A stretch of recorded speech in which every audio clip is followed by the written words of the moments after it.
Good afternoon, everyone. Hello. Sorry, we had technical. Still good morning. Oh, morning. I'm sorry. Just got off the panel, rushed up here. We had technical difficulties. So thank you for joining me for cultivating a leader's mindset, winning the battle against fear and doubt. So my name is Hakemia Jackson. I am an executive coach. My company is Divinely Powered Leadership Development and Coaching Practice. I have over 17 years of corporate experience, specifically in the SAP and Oracle space. I transitioned into talent management and executive coaching about 5 years ago. The reason being is because I've seen through that experience and being in that technology space, how a lot of my staff at the time felt like they didn't have a voice. They felt like they weren't valued. They experienced toxic engagements from a relationship perspective and toxic cultures. So I created Divinely Powered to be that voice, so that those resources could amplify their voice and empower their thoughts. Not only on the practical side of things, but also the spiritual side of things. Because I believe we operate through a source. And that source for me is Jesus Christ. And oftentimes when we're in the workplace, we only see ourselves as the source, right? It's all I'm all knowing. I can do it. It's all about me, my role. I'm the answer. I'm the solution. When God works through us to be the solution. So what my coaching practice does is it removes the roadblocks, right? It removes the challenges of truly thinking through things. Because we, regardless of whether or not you want to admit it, we have problematic thinking patterns that push us in a behavior that may not necessarily be healthy for the workspace. And so, Divinely Power offers up that opportunity for you to create a new lane for yourself and be proud of it and use your voice in the meantime.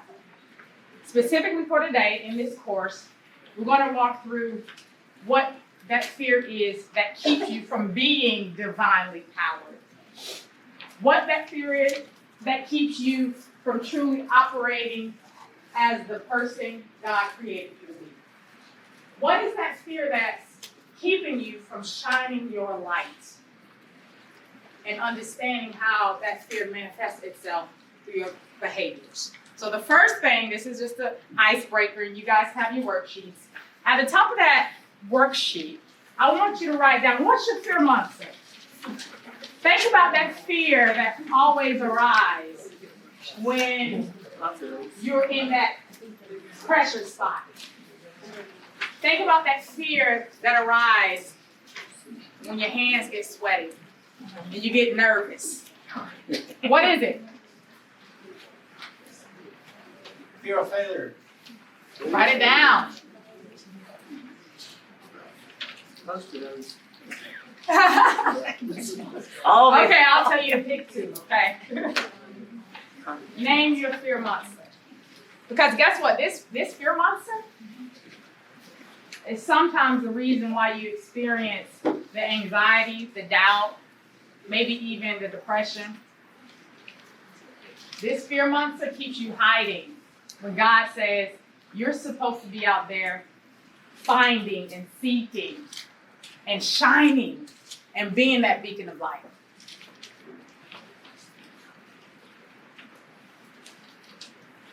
You wrote down your fear monster? Would anyone like to share what their fear monster, the name of their fear monster? Controlling. Controlling. Controlling. What does that look like for you? I'm a very forward personality, and so a lot of times I see something and I'm like, this needs to be fixed. But I often won't step up because I'm like, I don't want to be controlling. I don't want to step out of my bounds to try to make this change. Thank you for being transparent and sharing. Anybody else? There's one on there, I don't agree with most of those, but I also think that being judged and frowned upon. Mm-hmm. I think that's at least 30% of us in the room, right? Judged.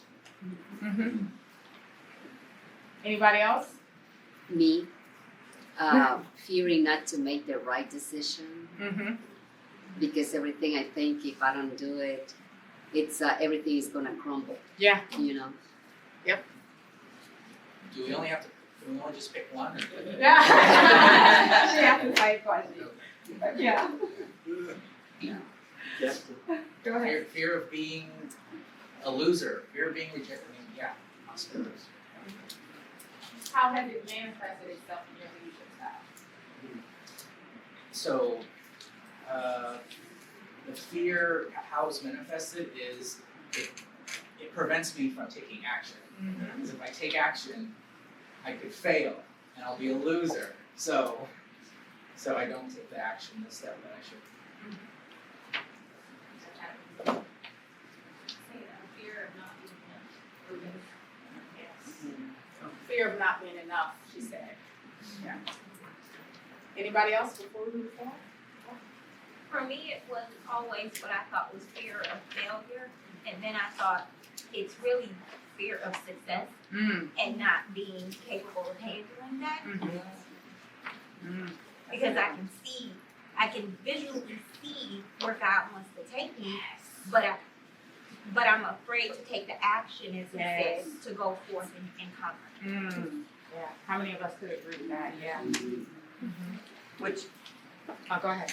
if you springboard on that, kind of like the rejection, and a lot of these lump under others' opinions. Yes. You're failing others. Right. When that wasn't your goal. Yeah, you hit it on the nail. A lot of it is on others' opinions when we're putting others' opinions before whose opinion? God's. Come on. Amen. Amen. Amen. We forget about that. Who matters most? And I talked about that on the panel. It was like, well, hey, cause matters most than God. Kima's opinion of Kima matters most than God. He's secondary to me if you're really truthful with yourself. And that's a hard place to be in, right?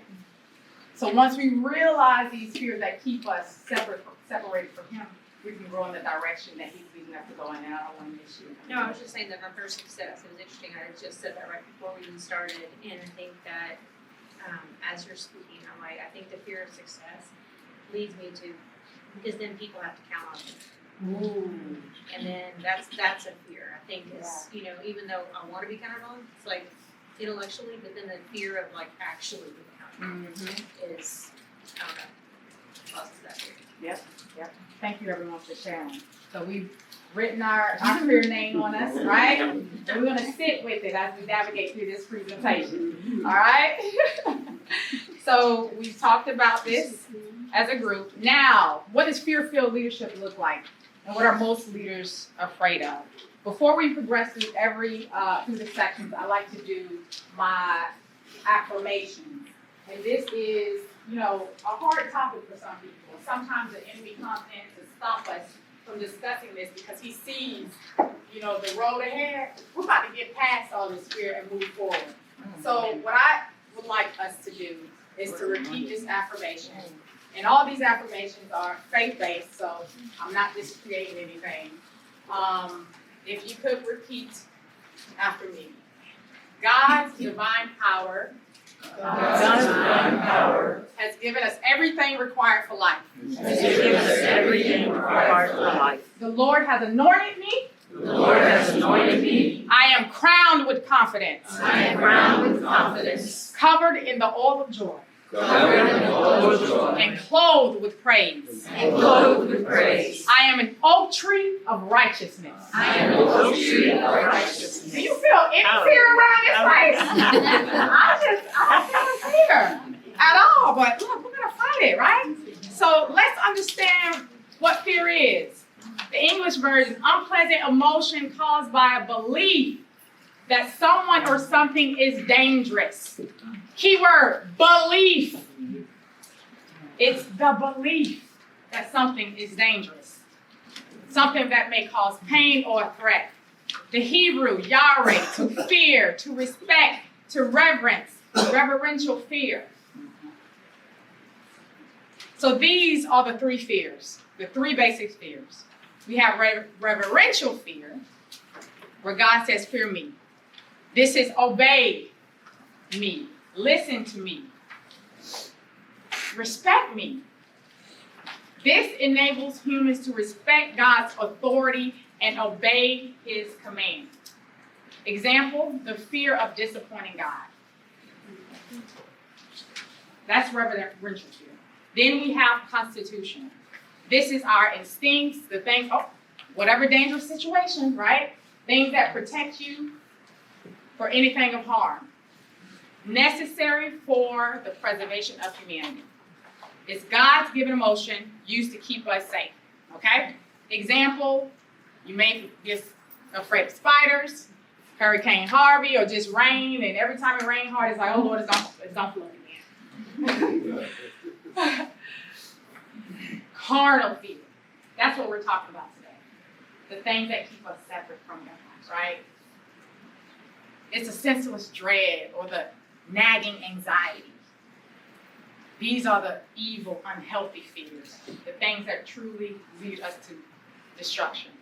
This robs us of our peace of mind, cripples our usefulness, and spoils normal, healthy living. These fears are the result of unbelief. Example, fear of cancer, wars, job loss. I'm gonna move through this because I only got 15 minutes. All right, so I did some research, and according to the Harvard Business Review, these are the top fears that executives have. Being an imposter, feeling like you're not adequate. Every time you promote, you second guess. The fear of being criticized, taking responsibility, right, of your team, your staff. Vulnerability, similar to what the leaders talked about today, and making hard decisions. Because you don't want to seem or appear to be weak, incompetent, when God may be saying, I need you to speak up. This isn't about how you look. I need you to look like me in this very moment. Fears that weaken our faith for believers, churchgoers, sometimes changing the church, trying a new approach on how we deliver the message or grow our ministry or connect with unbelievers. Discipleship, sharing our faith, being mocked about our faith. How many of us can relate to not really talking about your faith at work because you're afraid of yeah. Or past sin being revealed, right? I can't share that I'm a Christian now because if they found out that, back in the day, I used to go to happy hour and, at happy hour, I was just a totally different person. So I'm just going to be quiet. Or even God's silence. God, are you hearing me now? I've prayed for you about this thing 5 times and I'm still not hearing your voice. So guess what I'm going to do? I'm going to get involved in ministry and see if someone can tell me. I'm going to go to the pastor and hope that he gives me an answer. I'm going to go to my boss. Maybe he can give me the raise and the promotion that I'm seeking to fulfill me and to fill this void. When all the while he's saying, instead of being an activity junkie, I need you to be silent so that you can hear me instead of hearing your own voice on what you think I should do. How many of us struggle with that? All right. Common doubts. We have doubts in ourselves, other people's ability, our purpose in God's plan. And all of this keeps us from connectivity and truly growing and developing that community that He wants us to have. Guess what? Because if I can't trust my brother, and I don't want to build this community, how is he able to send that message that my brother needs to send to me if I'm not willing to connect and see him as the child that God created him to be? It doesn't work when the link is broken. We have to learn to connect and build that community and create those bonds to where it's not easily broken. to what this creates in the workplace, within our culture, within our church, it's lost people. And it all boils down to the strongholds. And these strongholds are approval, significance, acceptance, respect, and the fear of rejection. I can relate to all of them. Just like I shared my story earlier today. So I'm the first in my family to graduate high school and to go to college. And corporate America was foreign to me. Me going where? Making legit, this type of money? The right way? Wow. This is awesome. But they don't know me. I can't speak their language. They don't know my culture. I don't feel comfortable in who I am as a leader. So I felt like I had to emulate a gender that I was not, be the female that they wanted me to be, docile and quiet. And this plagued my career for a while until God gave me my voice. How did he give me my voice?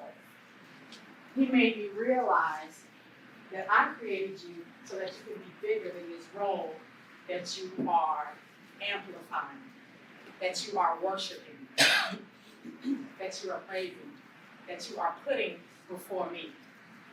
And once he opened my eyes, I realized that stronghold of approval and wanting to be significant in these four walls of the office, that was my issue.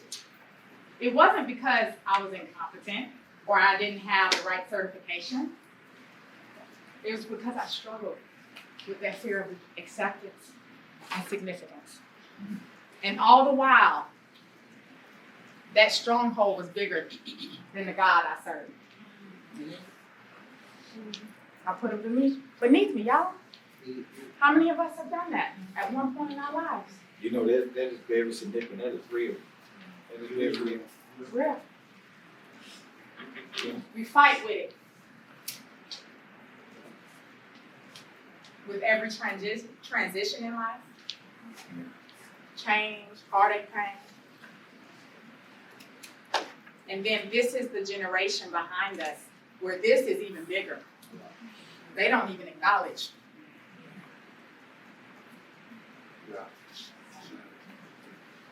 All from fear. My heart is filled with. It's darkened by fear. And guess what happens? I got the fear of being left out, missing out, outcompeted, competition. I avoid things. I'm not honest with myself.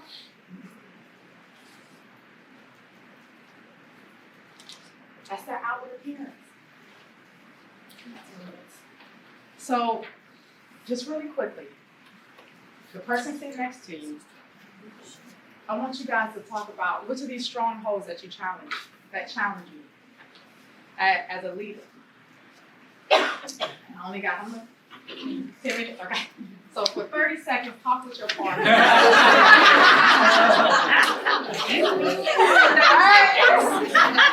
Real quick. Start talking fast. Within 30 seconds.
Yeah, I tried to.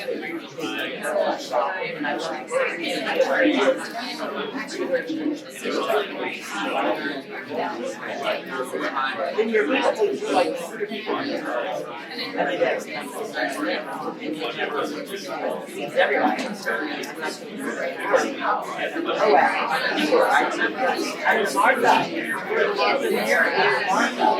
But at first, I can't where it is, it's still in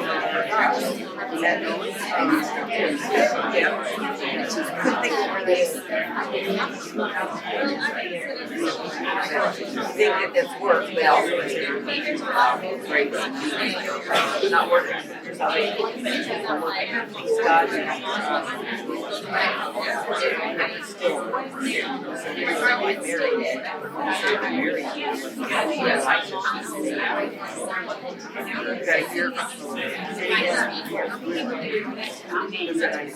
What is the verse? Well, we're talking about security, like the very smart. Yeah. What is the verse? I mentioned it on the last slide. Oh, you mentioned that. Isaiah? I think I have it in my head. Psalm or Isaiah? Yeah. It's one of them that I'll. Because some of us don't want to listen to proactive. Yeah. We don't ever want to stop.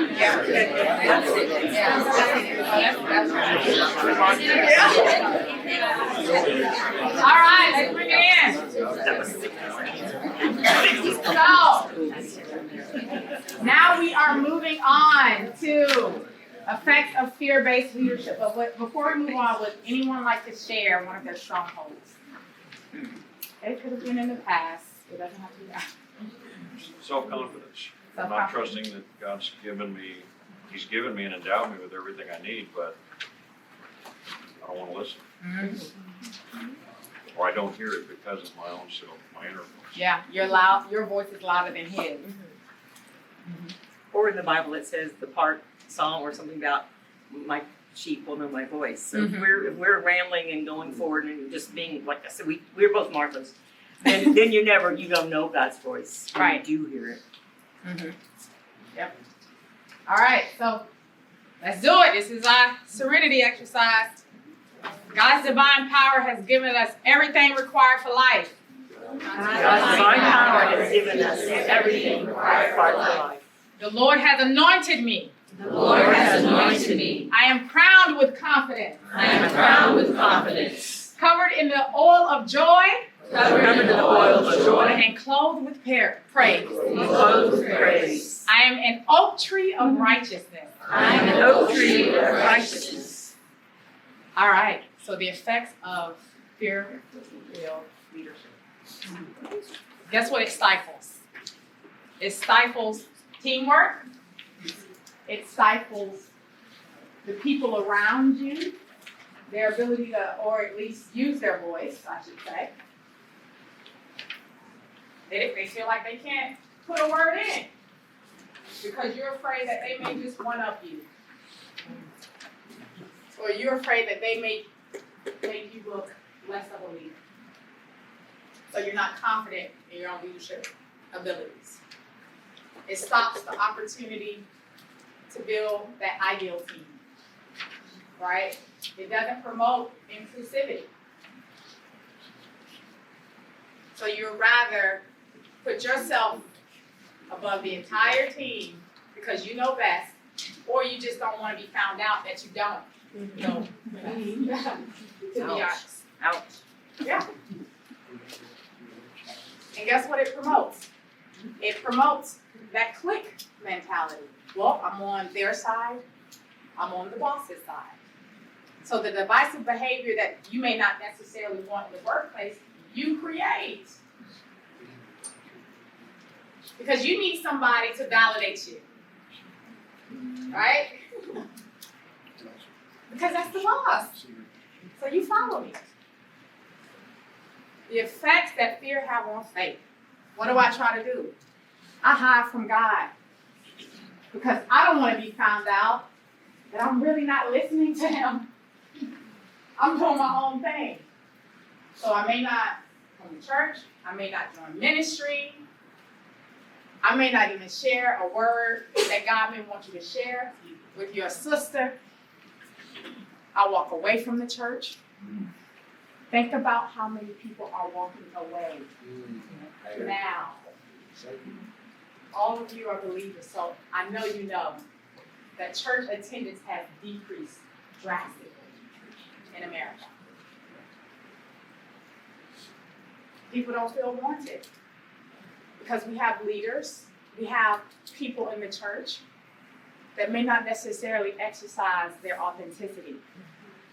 They don't exercise their uniqueness and their ability to really share from their perspective.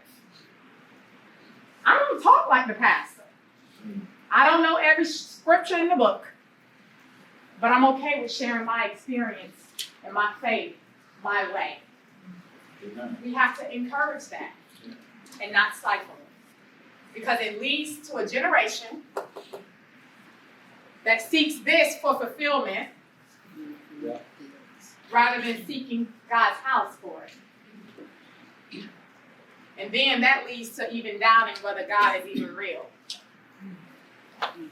This is how deep and this is how hard, purposeful the enemy is. And it's all from that one seed of fear. So here are the stats on what America is going through emotionally, according to the Gallup poll. The U.S. beats the global average 35% by a full 20%. The seventh highest out of 143 countries of the most stressed, worried, and angry country. This is the land of the free. And we are the most stressed, worried, and angry. Guess what age groups? The ages between 50 and 49. 15 and 49. We're trying to figure it out without God. Have we invited him in? Have we invited ourselves into others' homes or spaces to even share the impact that God has made in our lives so that we can make a difference? He needs us to be vessels. Are you willing to be a vessel and sacrifice whatever that comfort is or whatever that safe space is and say, I can no longer be safe? Was Jesus? We become like the world. Say it out loud. We become like the world. That's Say a God. Say again. That's a God more than the world. They can't see Christ in. He saved us. Mm-hmm. What are you willing to sacrifice? Jesus sacrificed. We always owe. Mm-hmm. So what if we walk through life without broken pieces on display? What if people truly seen your fears? Every broken piece represents the fear that is dimming God's light. He's trying to break and shine through you. But look at that darkness. And some of us may even minimize our fear, but it's a lot greater than you can ever think or imagine. I gotta go now. Okay, we can't do this exercise. But this is what we need to enter the freedom zone. And I'm gonna walk through this quickly. Align to the source.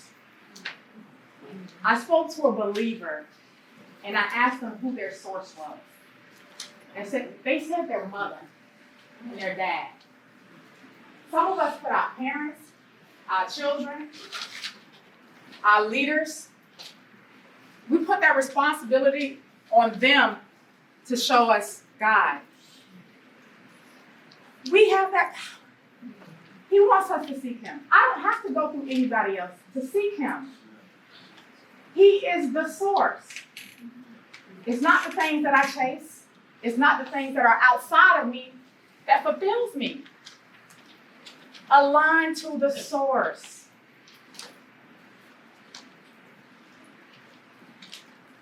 Redefine, refine your belief system. Be honest with that one belief that keeps you from connecting with him, that keep you from being that leader that God wants you to be.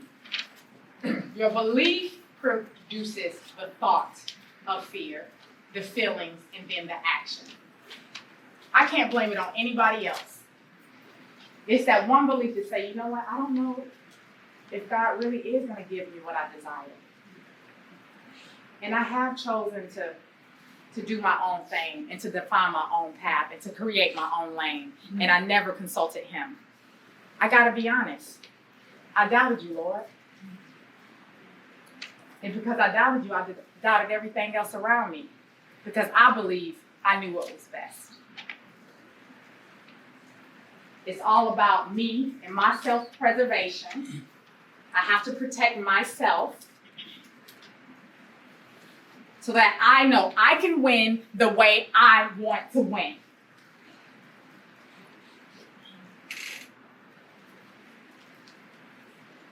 When gold gets refined, it's getting refined to remove the impurities. We got to go through that purification process.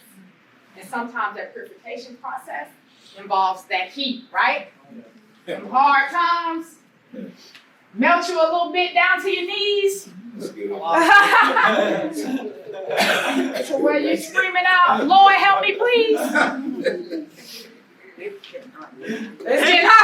He said it's getting hot in here. Okay, I'm gonna